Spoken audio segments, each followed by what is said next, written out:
अस्सलामुअलैकुम YouTube family, कैसे हैं आप सब। उम्मीद है सब ठीक होंगे। कैसे जा रहे हैं आप सबके रमज़ान। वैसे तो सबके ही अच्छे जा रहे होंगे क्योंकि मौसम भी बहुत अच्छा हो गया है। और मुझे नहीं पता कि आप लोग मुझे किस किस सिटी से देख रहे हैं, मगर हमारे मुल्तान में तो आज बहुत ही अच्छा मौसम है और कुछ दिनों से अच्छा ही चल रहा है। रमज़ान के स्टार्ट में भी अच्छा ही था और अल्लाह करे बहुत अच्छे से रमज़ान गुजर जाएं। उसके बाद यहाँ पर ये है दोपहर का क्लिप, और अम्मी को मैंने वेजिटेबल्स दे दी थी कट करने के लिए क्योंकि मुझे आज थोड़ी सी रमज़ान प्रेप करनी थी। इस बार मैंने रमज़ान से पहले नहीं की क्योंकि एक तो अबू भी फ्री नहीं थे और मुझे कुछ चीज़ें मंगवानी थी, तो इसी वजह से। और फिर बीमार भी थे, भाई भी बीमार और अबू भी बीमार, तो इसी वजह से फिर मैंने कहा ही नहीं कि जो जो चीज़ें रहती हैं मंगवाने के लिए। और खैर रोज़े तो रख रहे थे। और यहाँ पर मैं बना रही थी मैक्रोनी, और उसके लिए पहले मैंने बॉयल कर लिए थे मैक्रोनी, और साइड पे मैं फिलिंग तैयार कर रही थी रोल के लिए और थोड़े से समोसा बनाने थे उसके लिए। तो मैंने यहाँ पर ये पोटैटो ले लिए थे, इन्हें बॉयल किया हुआ था, और इसमें धनिया सब्ज़ शामिल किया, सब्ज़ मिर्च। उसके बाद मैंने नमक, सुरख मिर्च इसके अंदर शामिल कर दी थी, और हल्दी। आप लोग अपनी मर्ज़ी के स्पाइसेस ऐड कर लीजिएगा। और थोड़ी सी मैंने काली मिर्च भी इसके अंदर शामिल कर दी थी। उसके बाद चाट मसाला और सूखी धनिया और मेथी मैंने इसके अंदर डाल दी थी।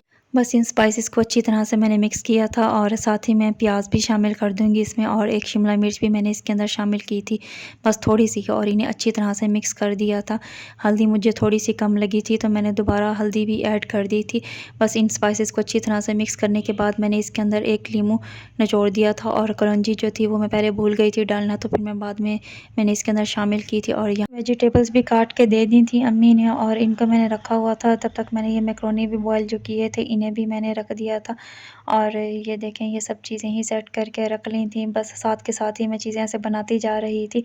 और मैंने यहाँ पर एक प्याज ले लिया था, उसे मैंने थोड़े से ऑयल के अंदर हल्का सा बस सौते किया था, और थोड़ा सा मैंने अदरक लहसुन का जो क्यूब था वो मैंने शामिल किया था, बिल्कुल ही थोड़ा सा। और उसके बाद मैंने वेजिटेबल इसके अंदर शामिल कर दी थी। पहले मैंने गाजर को शामिल किया था क्योंकि ये हार्ड ना रह जाए, और उसके बाद मैंने इसके अंदर बाकी वेजिटेबल्स भी ऐड कर दी थी, और साथ ही मैंने सोया सॉस और उसके बाद चिली सॉस शामिल की थी। और ये टेस्ट मेकर जो नूडल्स का था ये भी मैंने इसके अंदर डाला था। और यहाँ पर मैंने नमक, काली मिर्च और उसके साथ ही मैंने चिकन पाउडर डाला था, थोड़ी सी ओरिगैनो भी डाल दी थी, और अच्छी तरह से इसे मिक्स करने के बाद मैंने इसके अंदर ये जो मैक्रोनी थे इन्हें डाल दिया था। ये स्पाइरल शेप के मैक्रोनी थे, और इनके ऊपर बहुत ज़्यादा सामान आया हुआ था जो बाकी ग्रोसरी थी, तो इसी वजह से ये नीचे से थोड़े से टूटे हुए थे। तो मैंने सोचा कि अब ये सही तो बनेंगे नहीं, तो क्यों ना मैं इन्हें रोल की फिलिंग में ही यूज़ कर लूँगी। तो इसीलिए मैंने वो जो फिलिंग तैयार की थी उसी रोल के लिए ही मैंने की थी। और थोड़ी सी चिकन फ्रिज में पड़ी थी मैरिनेट की हुई, उसे मैंने ले लिया था, और उसके अंदर मैंने प्याज और शिमला मिर्च ऐड कर दी थी। उसे मैंने अच्छी तरह से थोड़ा सी पका लिया था ऑयल में, और यहाँ पर मैंने 1 कप दूध शामिल किया था इसमें, और इसके अंदर मैंने मेयोनीज़ डाल दी थी, नमक और सफ़ेद मिर्च डाली थी, चिकन पाउडर भी इसके अंदर शामिल किया था, और थोड़ी सी ओरिगैनो भी इसके अंदर मैंने शामिल की थी। और उसके बाद मैंने ये जो मैक्रोनी पड़े थे उसको इसके अंदर शामिल कर दिया था। पहले तो मेरा इरादा था कि चिकन की ऐसे ही फिलिंग में बॉक्स पैटीज़ में यूज़ कर लूँगी, मगर सिस्टर ने बोला कि नहीं, अभी ये मैक्रोनी जो पड़े हैं तो ऐसा करो इन्हीं के साथ ही वाइट सॉस पास्ता बना लो। तो फिर मैंने ऐसे ही किया, और उसके बाद थोड़े से जो नूडल्स बच गए थे वो मैंने आलू की जो फिलिंग बनाई थी इसके अंदर ही मैंने मिक्स कर दिए थे। और मैं रोल के अंदर जो फिलिंग कर रही थी वो वेजिटेबल्स वाली थी।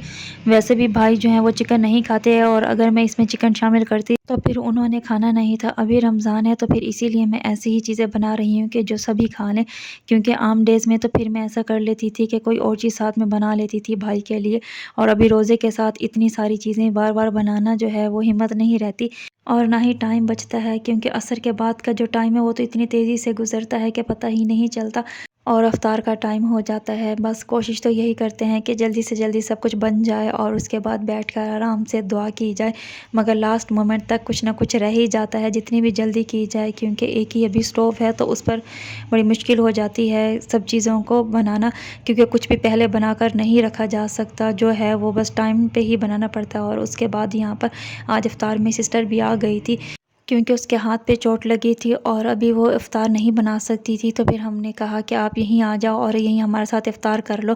तो फिर वो यहीं आ गई थी और साथ में बच्चे भी थे, क्योंकि काफ़ी दिन हो गए थे हम लोग बच्चों से मिले ही नहीं थे। इस वीकेंड पर वो आई ही नहीं, उनके एग्ज़ाम्स हो रहे हैं तो इसी वजह से। और यहाँ पर सिस्टर जो हैं वो उनसे बातें कर रही थी कि आप बताएँ आपको क्या अच्छा लग रहा है? तो वो बता रहे थे कि ये सब कुछ ही हमें अच्छा लग रहा है। आज तो उनकी फ़ेवरेट ही चीज़ें थी और बाय चांस आज उनका आने का यहाँ प्लान भी हो ही गया था। बच्चों को तो इस तरह की चीज़ें वैसे ही बहुत अच्छी लगती हैं और रमज़ान का बड़ी शिद्दत से इंतज़ार होता है कि रमज़ान में एक ही दस्तरख़्वान लगता है और सब उस पर बैठकर इफ़्तार करते हैं। खाना तो किसी ने खाया ही नहीं, क्योंकि यही मैकरोनी और दही बड़े वगैरह और रोल खाकर सब इसी से ही फुल हो गए थे। तो बस यहाँ पर इफ़्तार भी हो गई थी और ये है नेक्स्ट डे का क्लिप। और यहाँ पर आज अम्मी साफ़ कर रही थी मेथी, क्योंकि काफ़ी दिनों से हमने बनाई ही नहीं थी और मैंने अम्मी को बोला हुआ था कि आप मेथी मंगवा लें, तो आज हम वही बनाते हैं। ये भी बड़ा टास्क है सोचना कि आज क्या बनेगा इफ़्तार में।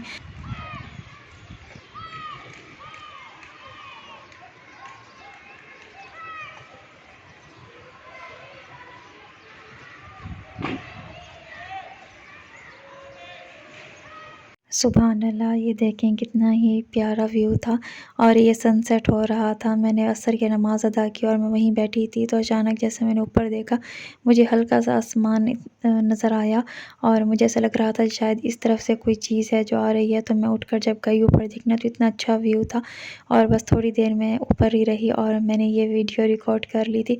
उसके बाद मैं नीचे आ गई थी और यहाँ पर अफ्तार बननी थी, तो अम्मी ने रोटी बना ली थी और सालन जो था वो भी बना ही लिया था और बस यहाँ पर समोसे जो थे वो फ्राई कर लिए थे और आलू और मेथी जो थी वो थी आज अफ्तार में।